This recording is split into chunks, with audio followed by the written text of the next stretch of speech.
You're listening to the Teaching Toolbox with Brittany and Ellie. Join them as they talk all things middle school.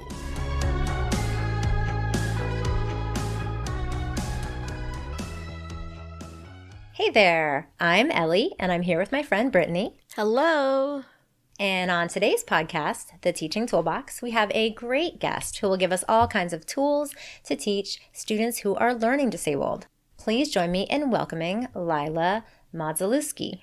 Hi. How you doing, Laila?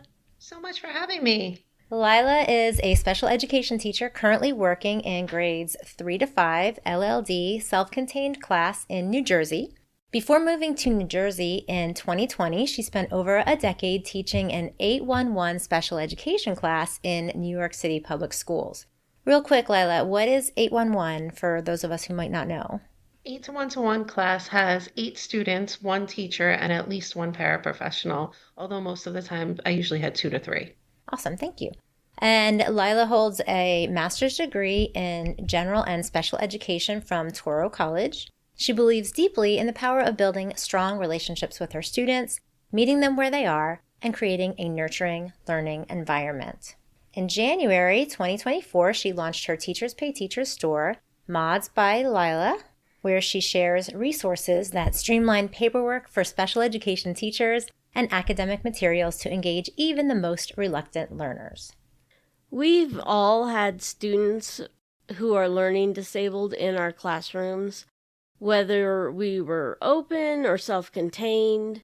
But what kind of disabilities are we going to talk about today? What have you dealt with? I've dealt with so many various disabilities in my classroom. In the school I taught for back in New York, 90% of our students had emotional disabilities. So that was very challenging because that brought along a lot of behavior issues. I've dealt with various degrees of autism, ADHD, mood disorders, and sensory input disorders as well. Now, when you say that a lot of your day was spent on behavior management, what types of behavior issues did you find to be the most common, and what strategies did you use to handle them? So work avoidance was a big issue. Just general opposition was also a big issue. I've had many students who have ODD, oppositional defiance disorder, and so much of their day is just spent trying to not do whatever my parents and I are trying to ask them to do. But all of that was very challenging. Sometimes they would have violent outbursts that would just pause learning for a while. And it was really tough, but I think over the years, it's made me a much better teacher. And what I've taken away is how to strategically ignore certain behaviors and to encourage like even the tiniest bit of improvement to get the desired behaviors that I'm looking for. I'm going to interrupt here. I actually had a student who had oppositional defiant, and I kept trying to, get help for him, and they just didn't see it. And then one day he threw like everything he could find at me, a desk, a chair, markers, folders, everything. And then they recognized it and they moved him. It can be so challenging. Yeah. So what kind of support do you use for those kids? So what I really try to do is I focus on the individual needs and I try to think of things that will boost their engagement. I use lots of visuals in the classroom, lots of praise. I'm my students' biggest cheerleader. Anytime I see anything that they are doing good, anything that I have asked them to do, meeting my expectations, I want to give them feedback. I want them to know that I'm pleased with them. But I also can't interrupt my instruction all day long to say, good job, you're doing a great job. So what I've done is I have these little visual traffic lights on their desks, and it's just a red, green, yellow, and inside it says, good job, check your behavior, or pause and take a breath.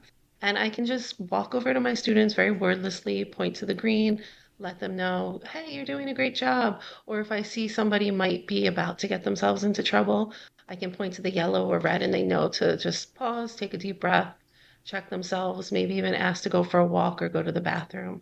I also give out praise all day long. So I give out a lot of positive notes home because I really believe strongly in homeschool connection can help students succeed. Yeah. I love the idea of positive notes home.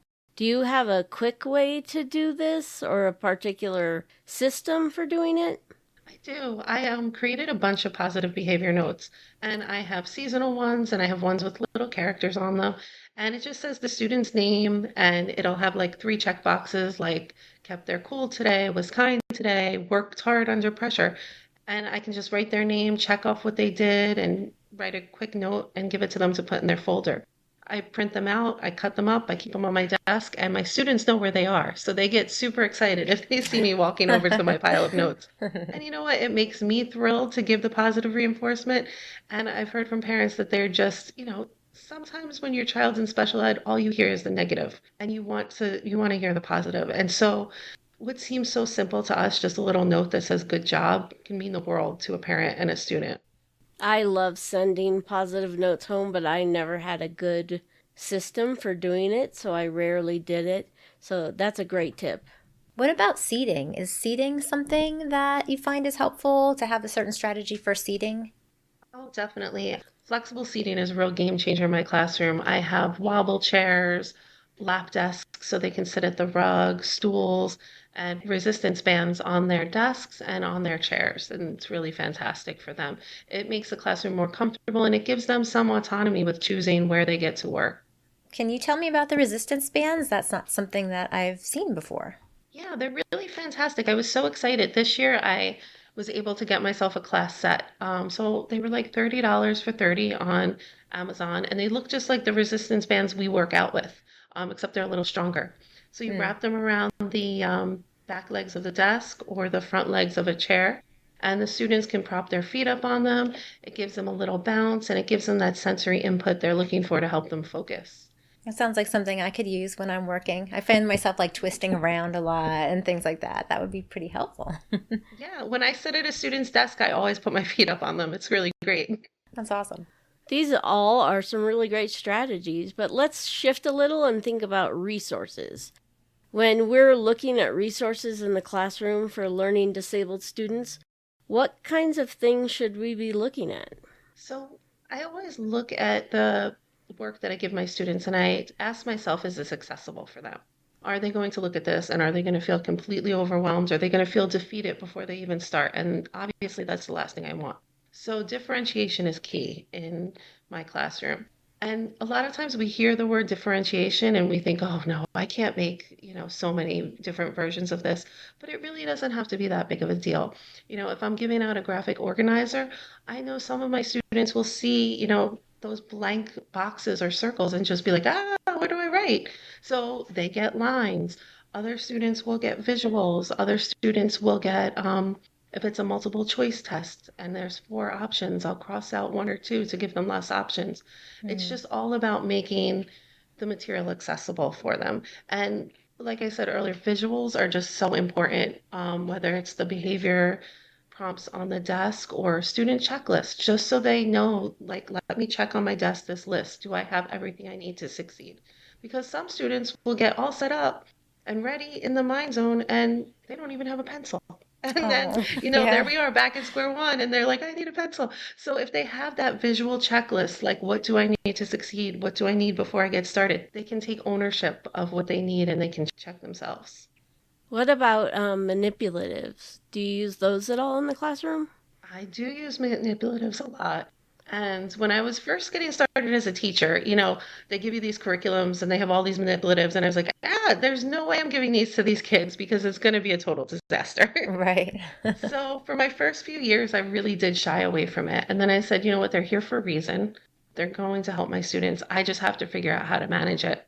And so now what I do is I just take 2 or 3 days before we even use the manipulatives and I go over how do we use this. Hmm. I try to make it fun. I will demonstrate how I use it. If we're doing math and we're doing place value, I will demonstrate how I would use it. Then I give them the manipulatives. And I'll play like a little game of Simon Says. This is how I want you to set it up in front of you on the table. We always start here. This is our starting place. And then I'll play a little game. Miss M says, touch the tens block. Miss M says, touch the hundreds block. Can everybody hold it up? And then, after a few days of that, we'll use it all together. I'll do a lesson where we'll use the manipulatives together. And then once I feel like they're confident to use it by themselves, if I see they're working independently and maybe struggling, I can say, hey, do you need those 10 blocks? And I can say you Hmm. could go get them yourself and use them. So it's all about them showing me that I can trust them using it. And by now, my students know if they show me they can use it properly, they'll be able to use it more often, and they know that it helps them. I just bought a ton of fun math and ELA manipulatives because I just wanted to learn more about them and, what they're for and how they're used and how they're used correctly, because a lot of times I just use them how I felt I needed to use them and not necessarily maybe how they were supposed to be used. And so, what are your top tips for teaching kids to use them correctly? Just like I said, make sure the expectation is clear and you're going over the expectations again and again and again. These are not, I have some kids who would get a manipulative and immediately it becomes like a sword or something for them to sim Yeah. off of. And they always get a kick out of me when I act incorrectly. So that's something I do with my classes to set expectations. I will purposefully use something the wrong way. Does this look like it's appropriate? I will model the inappropriate way to use it. And they giggle and laugh. And I say, well, if you do it, that's what you're going to look like. And nobody wants that to happen. So just really practice, practice, practice. Make sure the expectation is clear. Why are we using these tools? Make sure they know why we're using these tools. And what I found is really cool is sometimes my students will think of ways to use manipulatives in ways that I haven't thought of. I'll catch them doing something like I have a lot of letter tiles or word tiles. And one time I caught a student making acrostic poetry with the letter and word tiles, and I never Oh, would have thought of that in a million years. Yeah. So they can do some really cool things with it too. Yeah, everybody's mind goes a little bit different direction, yeah. and there's so many things we can learn from just watching what they're doing. So many of the strategies and resource adaptations or accommodations you've talked about sound like they could be implemented, or many of them need to be implemented in non-special ed classrooms. So we often have 504s that we have to implement that require accommodations of some kind, or we might be team teaching with special education teachers.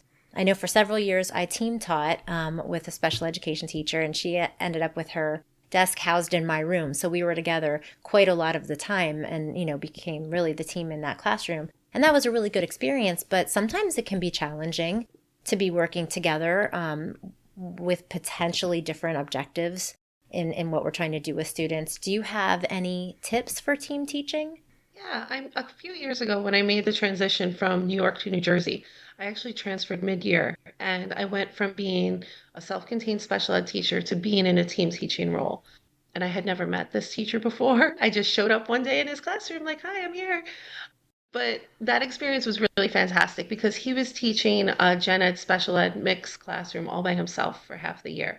So by the time I got there, he was exhausted and he didn't know what to do. And he was just so happy to have me. So I just went in with the attitude that, you've been here, you know these kids, but what can I do to help these children and make your life a little bit easier? So if you really approach it, with the sense that you are a team, you're there to make each other's lives easier, not to make them harder. Our jobs are hard enough. We should all be helping one another. It can really be a great experience. And I loved my time in that classroom because sometimes we forget how we think might be different than other people and just take it for granted. And he really helped me realize that, like, oh, I do kind of have some good ideas here. And then he had great ideas that really helped me out. I remember one time we were getting the kids ready, we were preparing a test for the students, and it was a very curriculum-based test. And he looked at me and he said, "How are your students going to access this? They can't read on grade level. How are we going to make this happen? They're never going to pass." And I said, "Oh, come on. We're going to cross out some of those multiple choice answers. We're going to add some visuals. We're going to take out this extra wording that's here, and we're going to make it happen. They're going to do great." And I remember he looked at me and he was like, "You're a genius." And I was like, "Not really.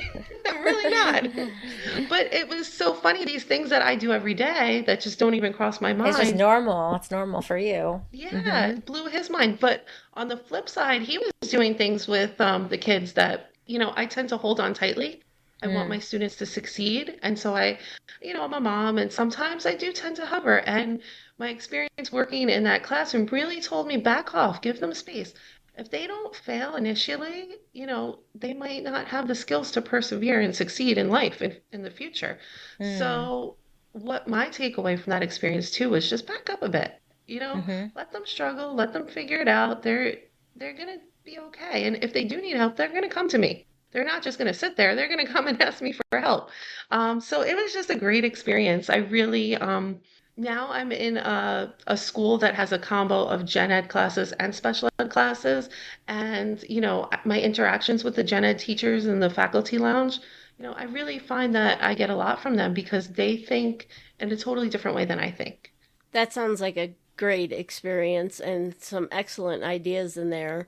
I only once ever had a team teaching scenario once in my teaching experience, and we didn't plan together or anything. He just showed up every fifth period and we worked together, but we bounced ideas off each other well. He came in with the same kind of mindset that you came into that classroom with and really helped me, and we worked well together for those kids. So that's very nice to hear your experience.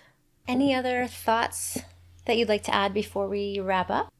I just want to encourage teachers that, even through those bad days, because we all have them, there are days where I'm teaching and I can see that nobody's paying attention to me. And I just think to myself, should I just stop talking? And it's usually at those moments I don't let myself stop talking. And about 5 or 6 minutes later, somebody will come up, one of my students will volunteer and say something. And I'm like, wow, you've got it. You were paying attention. So just persevere because you never know when that aha moment's going to happen, and just keep going. And, if something you're doing isn't working, try something else. Just don't be afraid to be flexible. My school district's motto for the year is throw the Play-Doh at the wall. So don't be afraid to throw the Play-Doh at the wall and try something new because you just never know where that great idea is going to come from. Totally agree. That's Yes. awesome. Yeah. Well, thank you so much for joining us today and giving our listeners some actionable tips and some dependable tools for their teaching toolbox. Where can our listeners find you? You can find me on my website, www.modsbylaila.com, or at my Teachers Pay Teachers store, Mods by Laila. Thank you so much for having me here today. It was fun. Oh, awesome. We will add that information to our show notes so our listeners can find you. And if you enjoyed today's episode, please share it on social media and let others know to listen, or reach out and give us a review. Thanks so much for listening, everybody. Bye. You just listened to the Teaching Toolbox. Follow them on your favorite platform for more episodes and share it with a friend.